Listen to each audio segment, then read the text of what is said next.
Salvador, buenas tardes. Buenas tardes, Julio. Hola, Jorge. Pues es un gusto acompañarlos en esta ocasión, en esta mesa de debate. Gracias. Jorge Meléndez, buenas tardes. Buenas tardes, Julio y Salvador, y a la audiencia y a todos los que hacen posible este desmonetizado programa. Ya le vamos a poner así, los desmonetizados, así nos vamos. Bien, Salvador Frausto, 100 años de vida de Luis Echeverría Álvarez. Su obra como gobernante, como presidente de México, pues ya ha estado durante décadas a la vista y al juicio, si no todavía el juicio histórico pleno, ya hay suficientes elementos. ¿Qué opinas de Luis Echeverría, presidente de México? Salvador. Así es, Julio. Bueno, pues Luis Echeverría está cumpliendo 100 años. Es impresionante los años de vida que ha tenido este expresidente de México, que sin duda pasará a la historia, pues por hechos trágicos como la masacre de los estudiantes del 68, el halconazo a principios de los años 70, y por la persecución a los activistas o personas inmiscuidas en la llamada guerra sucia. A mí me llama la atención, en el caso de este personaje, es uno de los expresidentes más odiados por los mexicanos, más arrinconados por la historia, lleva pues, más o menos la mitad de su vida guardado, escondido, sin poder hacer una vida pública abierta, debido a que pues, los mexicanos le cobramos esos 3 hechos, además de algunos otros, en los cuales cargó la mano a los estudiantes, a las expresiones que intentaban abrir espacios para la democracia, y me parece que una de las grandes cosas que van a quedar en el recuerdo de Luis Echeverría es que hizo que llegara más tarde el proceso de democratización en nuestro país. Estas expresiones de los estudiantes y de los grupos de activistas que trataban de generar expresiones democráticas en México fueron reprimidas por Luis Echeverría y retrasó el proceso de democratización del país, que ya tenía ahí una fuerte empuje por parte de estos actores sociales que he mencionado, y que pues no les dio un cauce político, un cauce en el cual pudieran expresarse las demandas de los estudiantes, las demandas de los activistas, las demandas de los personajes, de campesinos, de gente que trataba de participar en la discusión del espacio público. Y pues Luis Echeverría se significa y pasará a la historia ahí arrinconado por haber sido uno de los grandes represores del siglo XX en nuestro país. Y pues lo hemos notado siempre en las marchas que se hacen cada año sobre el 68, sobre el famoso halconazo, y pues está en el recuerdo como uno de los grandes represores. Sin duda, algunos de sus compañeros de trabajo quieren resaltar algunas de las virtudes o de los aportes que hizo a la vida institucional de México Luis Echeverría, como el propio Porfirio Muñoz Ledo. Me sorprenden declaraciones que nos da acá en Milenio, en un perfil que publicamos hoy. Porfirio, que fue secretario del Trabajo con Luis Echeverría, pide que se busque mirar al personaje de otra manera, y resalta algunas de sus aportaciones, como por ejemplo que era muy poderoso, podía irse de viaje y por teléfono estar controlando la sucesión presidencial, o que pudo aguantar la presión del ejército, dicen otros de sus biógrafos, cuando trataron de moverlo de la candidatura presidencial, cuando Gustavo Díaz Ordaz ya tenía decidido que Luis Echeverría sería el candidato y empezaba a moverse por algunos estados del país promoviendo su candidatura. Gustavo Díaz Ordaz mantuvo la candidatura de Luis Echeverría y lo mantiene hasta llegar a la presidencia, aunque después, pues, por lo que cuentan los biógrafos, no tuvieron una buena relación y lo marginó Luis Echeverría a su ex jefe Gustavo Díaz Ordaz. Pero bueno, pues hay algunos aportes. En el caso de Echeverría, por ejemplo, creó los SHs, el Infonavit, la Profeco, el Fondo de Cultura Económica, la UAM, el CONACYT. Tiene alguna dimensión social y alguna dimensión en empujar algunas instituciones que son importantes para el país, pero no alcanza esas aportaciones, ni siquiera lo folclórico de poner aguas de Jamaica en las reuniones políticas en vez de vino y ese tipo de cosas no alcanzan porque el tamaño del daño a la democracia que hizo al reprimir estos eventos, pues son lo que terminará significándolo como uno de los expresidentes o presidentes más represores de nuestro país, Julio. Bien, gracias, Salvador Frausto. Jorge Meléndez, ¿qué opinas sobre Luis Echeverría Álvarez, quien fue presidente de México de 1970 a 1976? ¿Qué opinas de esa figura que hoy cumple 100 años, Jorge Meléndez? Pues un hombre, como ya lo ha planteado Salvador Frausto, pero me parece que terriblemente falso con todo lo que hacía. Voy a poner algunos otros datos que no dijo Salvador. Por ejemplo, su gran residencia, en donde estaba también la residencia de Porfirio Muñoz Ledo, quizás por eso Porfirio ahora hace esas loas a Luis Echeverría, eran terrenos ejidales que él se los robó a los ejidatarios e hizo ahí el famoso CESTEM,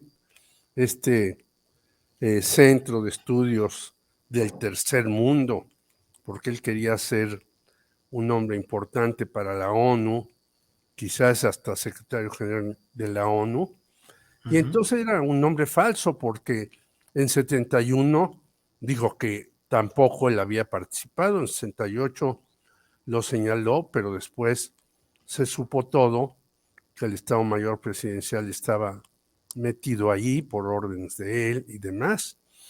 Y el 10 de junio destituye a Alfonso Martínez Domínguez de la regencia de la Ciudad de México y él dijo que no tuvo nada que ver y sí estuvo metido, aparte de robarse esto.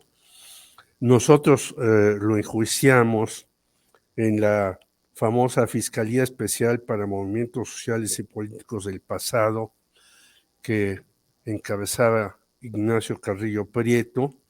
Estuvo 847 días confinado de noviembre de 2006 al 26 de marzo de 2009 en su casa y lo defendió un abogado también impresentable, Juan Velázquez, que ahora dice en una entrevista con Marta Naya que la balacera en el 2 de octubre fue entre francotiradores y el ejército, sabiendo que fue realmente entre los hombres que iban de la Dirección Federal de Seguridad, que llevaban un guante blanco, y el ejército, al cual estos del guante blanco le dispararon incluso a algunos soldados. Recordemos que el general Hernández Toledo salió herido de esa acción, y Echeverría siempre se presentaba como un hombre que apoyaba las causas sociales, progresistas y demás, y era totalmente falso. Además, hay que recordar que entró en el rectorado de Guillermo Soberón, que a mí me espanta que algunos personajes que ahora están en la supuesta izquierda atinada hayan hecho loas de Guillermo Soberón, que fue un rector que reprimió a los estudiantes, que aplacó y acalló a los profesores porque no les dio el registro y se lo dio a una cosa que se llama APAUNAM, que hace un negocio, por cierto, un lucrativo en sus restaurantes porque ni siquiera da notas de consumo. Y en aquella ocasión a Luis Echeverría le dieron una pedrada en un acto en donde tomó la palabra un miembro del Partido Comunista Mexicano, o más bien de la Juventud, Joel Ortega Juárez. En fin, Echeverría ha estado en la mira de todos los gobiernos progresistas, y a todo aquel que se le oponía se le decía que era fascista, que era la juventud del coro, que no lo dejaban hablar, y habló como nadie en la vida, como presidente, hablaba todos los días. Quizás si hubiera habido mañaneras hubiera hablado más, pero es un personaje totalmente descalificado. Después ni siquiera lo absolvieron de esto, sino le dieron ahí una sentencia que dice que no había pruebas del delito. Bueno, pues ¿cómo puede haber pruebas del delito de un criminal y los que estaban a su lado puedan decir, pues sí, hay esta prueba, esta prueba, esta prueba? Ahí vimos también el golpe a Excelsior de Julio Scherer, y por eso correctamente Scherer, junto con Carlos Monsiváis, hizo aquel famoso libro sobre el 68 y cómo estuvo metido el ejército, sobre todo el Estado Mayor Presidencial hoy desaparecido. En fin, el señor Echeverría, yo lo vi en una foto que fue a las vacunas a la ciudad universitaria. Sí, y según me enteré, lo llevó una persona ajena a su familia. Creo que su familia ya lo tiene ahí en silla de ruedas, no recibe a nadie. Hoy en la mañana vi un video de Álvaro Delgado que toca en la calle de Magnolia 131 preguntando por él, el personaje que por medio de un aparato le dice que no está, dice que sin embargo hoy 17 festejarán todos a bombo y platillo los 100 años de este expresidente, creo que ha sido el más longevo de México, pero pues la historia y todos los juzgamos porque, como decía Salvador, no solamente retrasó la democratización del país, sino fue un asesino. Hay que decirlo con todas sus letras, porque él fue el que orquestó el 2 de julio y el 10 de junio. Entonces no se puede tener respeto por un personaje tan siniestro, con tantos dobleces que ese. Y quiero simplemente concluir que uno de sus cuñados, Rubén Zuno Arce, fue tomado por las policías estadounidenses y murió en la cárcel sin que se dijera mayor cosa, porque estaba metido con el cártel de Jalisco, no estaba todavía el Chapo, con Félix Gallardo, con Caro Quintero, con Don Neto, etcétera. De esa calaña era Luis Echeverría. Gracias, Jorge. Salvador Frausto, a reserva de si quieres agregar alguna cosa sobre este tema. Luego hay quienes están diciendo hoy que hay una especie de sintonía o de parecido entre la locuacidad de Luis Echeverría y la abundancia de palabras del presidente López Obrador, sobre todo en la mañanera y en otros actos públicos. Hay quienes pretenden establecer un cierto símil. ¿Tú ves algo parecido, Salvador? Hay un símil en algunos estilos, por supuesto, en la manera de hablar, de manera profusa. Es decir, tiene razón el querido Jorge, si hubiera mañaneras, imagínense cuánto pudieran haber durado, cosas del estilo, por ejemplo, servir agua de Jamaica o tamales de chipilín. Veo parecidos en ese sentido. No compararía, por supuesto, a Luis Echeverría con el presidente López Obrador en el sentido en el cual pues hay sin duda una vocación democrática en el presidente López Obrador y Echeverría fue un represor de la democracia en nuestro país, Julio. Más bien veo a Echeverría como la gran imagen de lo que llamamos el priismo rancio, ¿no? Ese priismo autoritario, despiadado, criminal y antidemocrático. Salvador, por otra parte, ¿qué opinas de este episodio en el cual en una entrevista en CNN en español, el anfitrión, el entrevistador, corre a Gabriel Cuadri diciéndole que el discurso de odio no tiene cabida en ese canal y que lo busque en otro lado. No sé, te quisiera plantear en dos terrenos. Uno, desde luego, el contenido de lo que ha estado diciendo Cuadri. No sé qué opines sobre sus planteamientos, en específico esto relacionado con diversidad sexual. Y por otra parte, el hecho de decirle a un invitado correrlo. ¿Qué opinas de esa postura del entrevistador? Salvador, por favor. Sí, primero que nada, pues ese discurso de odio de Gabriel Cuadri es tremendo, sí nos recuerda a la ultraderecha estadounidense, a Donald Trump, a todos estos personajes intolerantes con los temas de diversidad de género y de diversidad de identidad de género y de diversidad sexual, con un odio tremendo. Y no cabe duda que el discurso de odio de Cuadri genera abona a acciones de odio. No puedo dejar de ver que ocurre esto hace unos días y tenemos este fin de semana el asunto de Natalia Lane, una activista trans que fue agredida con un cuchillo en la zona de Tlalpan y que es además de la Asamblea Consultiva de la COPRED, del Consejo para Prevenir la Discriminación de la Ciudad de México, y que hemos visto estas expresiones de agresión contra la comunidad transexual que han sido pues muy graves, muy fuertes, y vienen detrás los estudiosos del tema saben que el discurso de odio genera acciones de odio.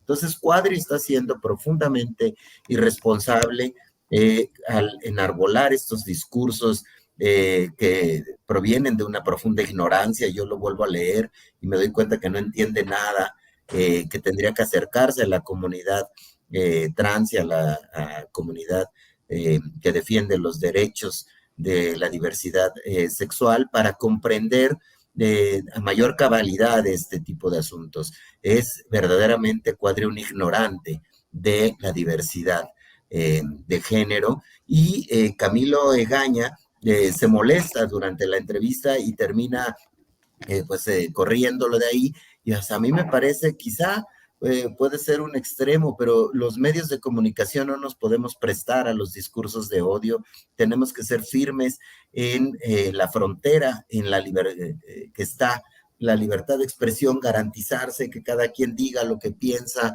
de manera respetuosa, pero hay una frontera cuando se violentan los derechos humanos o cuando nuestros discursos pueden generar acciones de odio contra otras personas a las que no comprendemos porque por ignorantes no conocemos cómo opera la decisión de un ser humano para colocarse ubicarse como una persona transgénero. Entonces, más bien, ahí me parece que lo urgente es que aunque ha habido pronunciamientos de la Comisión Nacional de Derechos Humanos y del CONAPRED censurando a este personaje Cuadri, un personaje ignorante, deberían ser muchísimo más enérgicos, porque el discurso de odio debe ser erradicado de nuestro país, debe ser cortado de tajo. Deberían a este señor Cuadri meterlo a cursos para que comprenda, que muestre buena voluntad de entender cosas que no entiende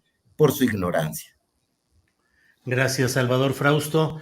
Jorge Meléndez, ¿qué opinas del discurso, de los conceptos que maneja Gabriel Cuadri en este tema de diversidad sexual y por otra parte de la actitud del entrevistador que lo votó de un programa de CNN en español? Jorge, por favor. Quizá en mi intervención anterior me expresé mal, pero yo no compararía a López Obrador con las locuacidades de Luis Echeverría, de ninguna manera. Yo decía que hablaba todo el tiempo porque no dejaba hablar ni a sus miembros del gabinete, según me dijeron algunos que estaban en las mesas, sino él peroraba y peroraba y peroraba y decía y decía. Bueno, el señor Cuadri está en esa sintonía que ha tenido siempre.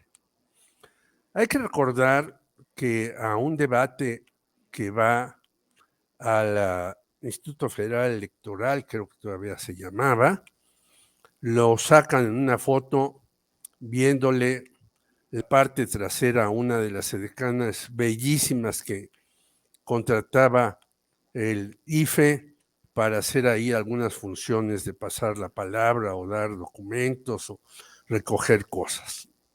Segundo lugar, el señor Quadri nos dijo hace tiempo que México sería un país del primer mundo si le rebanábamos una parte del territorio y le quitábamos de nuestro país a Guerrero, Chiapas y Oaxaca, que eran unos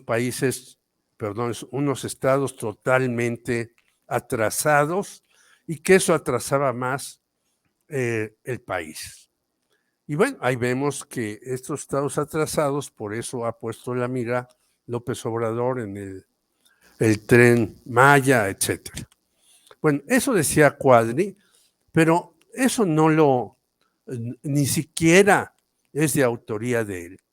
Eso lo pronunció por primera vez Jean-Marie Córdoba, que era el asesor de Carlos Salinas de Gortari. Por lo tanto, de un francés que se siente muy importante, viene un mexicano y simplemente le da la razón. Y luego dice este señor Quadri, los transgénero rompen los elementos biológicos de las personas. Bueno, no sabe ni lo que dice, está verdaderamente fuera de lugar que diga eso. Hasta en programas de televisión estadounidenses que tratan de poner las cosas en donde la justicia tiene siempre la razón, pues ya dicen que los transgéneros y demás tienen todos sus derechos adquiridos y demás. Aquí tenemos un potente, aunque sea pequeño, movimiento LGBTB y más. Y luego dice el señor Quadri que los transgéneros deshumanizan a las mujeres. Entonces, pues él no sabe ni siquiera qué es un transgénero. Es un ignorante supino. Ahora, está muy en sintonía, aparte de las cuestiones que hacía antes cuando estaba en el PAN, con la ultraderecha panista. Y por eso yo creo que es ahora diputado del PAN. Ahora, sí, el conductor lo haya corrido prácticamente, pues me parece que también en los medios debemos de tener un límite. No puede llegar un señor a decirnos aquí en un programa que hay que revivir a Hitler para que mate a todos los judíos. Yo creo que eso es realmente absurdo y criminal. Yo no conozco al señor que lo corrió de su programa y que lo cayó, pero me parece que llegan momentos en que también a la gente, no por la libertad de expresión, se le puede permitir todo lo que se le ocurra sin un razonamiento ni una prueba documental, sino porque en su cabecita le sale decir esto o aquello, menos estando frente a una mujer transexual o a un transexual, perdón, que ha sufrido agresiones al máximo. Bien. Jorge, gracias.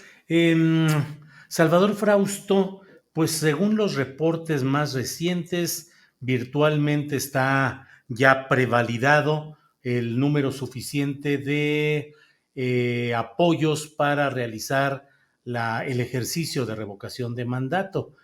Según algunas de los reportes, lleva algo así como un poquito más del 99% ya prevalidado. Así es que virtualmente ya es un hecho. Y por otra parte, el INE ha rechazado el plan de austeridad de López Obrador o del gobierno federal, y el gobierno federal dice que no habrá más dinero para ese ejercicio revocatorio. Ahí viene. ¿Cómo lo ves? ¿Cómo llegará? ¿Qué expectativas tienes sobre ese ejercicio revocatorio, Salvador?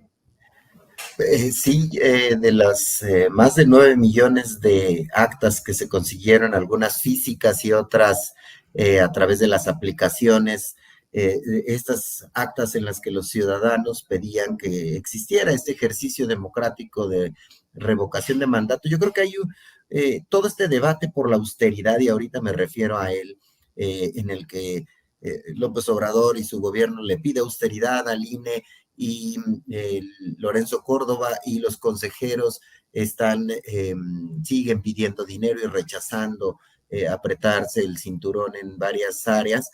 Más allá que eso, me parece un éxito este ejercicio ciudadano de conseguir firmas para buscar que se someta a consulta si el presidente continúa o no continúa en su cargo. Más de 9 millones de solicitudes, ya estamos en el 99.4 de actas validadas, faltan muy pocos, creo que 16,000, una cifra parecida a esa de personas que se validen, y esa cifra se va a llegar seguramente en el cierre que da a conocer el INE normalmente más o menos a las 10 de la noche, así que hoy se esperaría que ya se haya completado este requisito.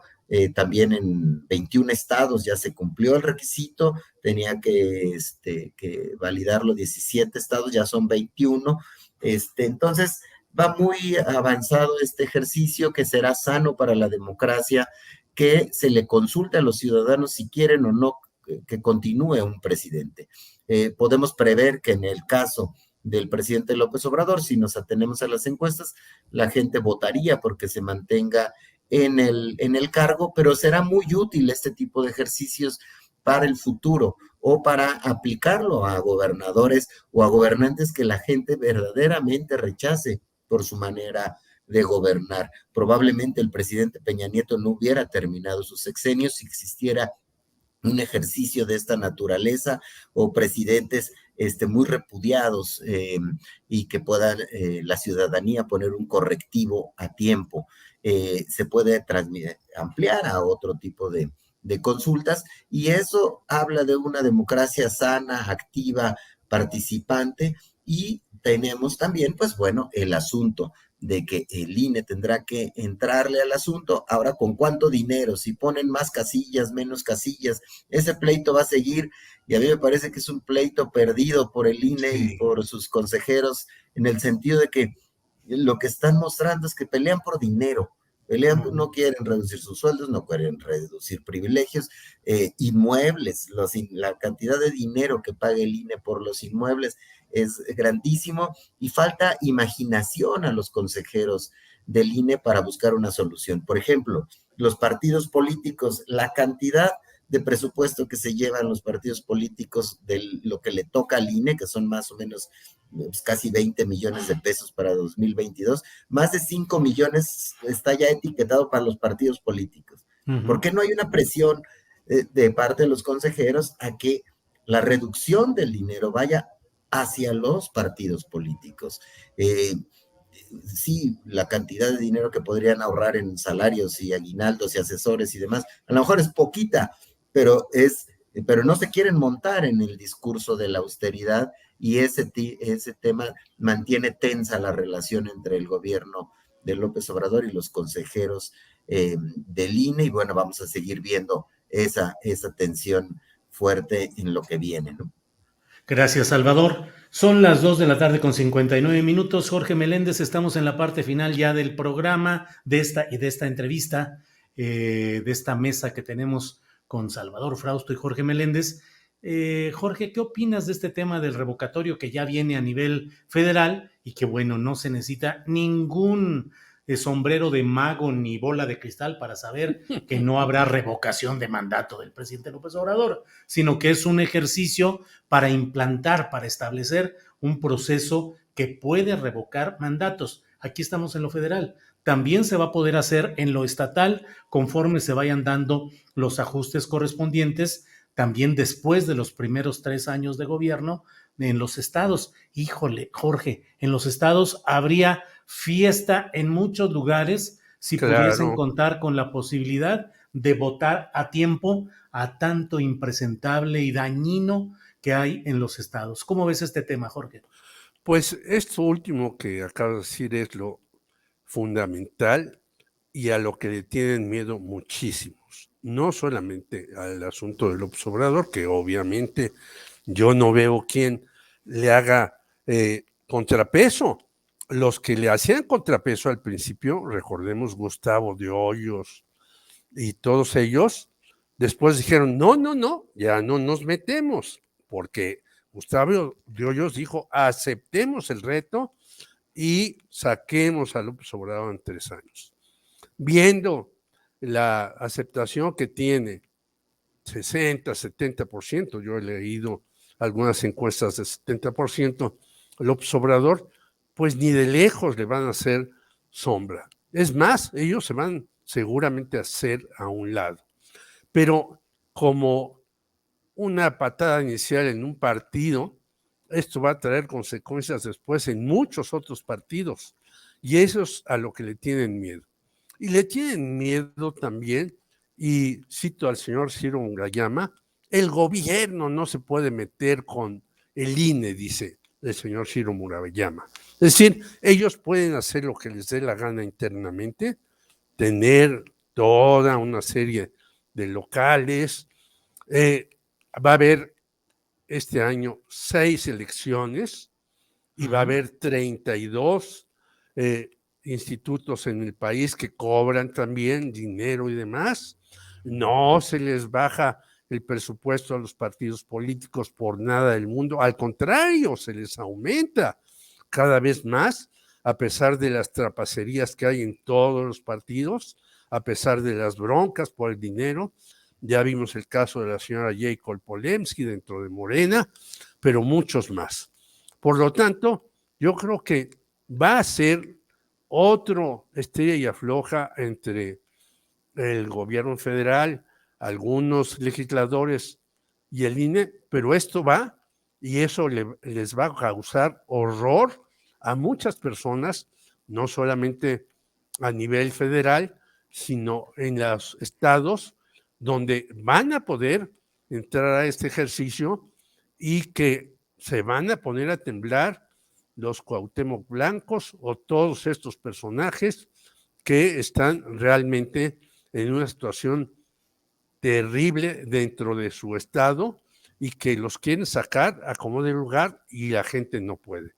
Creo que ese es en el fondo el asunto, el ejemplo que va a surgir de aquí. Bien, Jorge, muchas gracias. Bueno, pues son las 3 de la tarde con 3 minutos y estamos aquí en Astillero Informa. Salvador, muchas gracias, a reserva de lo que desees agregar. Gracias por esta ocasión. Buenas tardes, Salvador. Muchas gracias, Julio. Muchas gracias. Ha sido un gran gusto como siempre. También muchos saludos a Jorge. Solo subrayar que el enfoque interesante de lo de la revocación de mandato es lo que decía Jorge y tú al final. Los Cuauhtémoc Blanco, los Cabeza de Vaca, los Javier Duarte, esos son los que hay que detener antes a tiempo. Y sí, ese tipo de ejercicios son bien útiles para la democracia de nuestro país. Abrazo para todos y también para el auditorio. Gracias, Salvador Frausto. Jorge Meléndez, gracias y buenas tardes. Buenas tardes, que no te desmoneticen nuevamente, porque entonces ahí sí, no como en el señor de CNN, ahí sí es grave que por decir cosas fundamentales, otros poderes quieran acallar las voces libres que hay en este espacio. Gracias, Jorge, muy amable. Que estén bien y nos vemos próximamente. Gracias, Salvador y Jorge. Hasta luego. Un abrazo a los dos y a la audiencia. Gracias.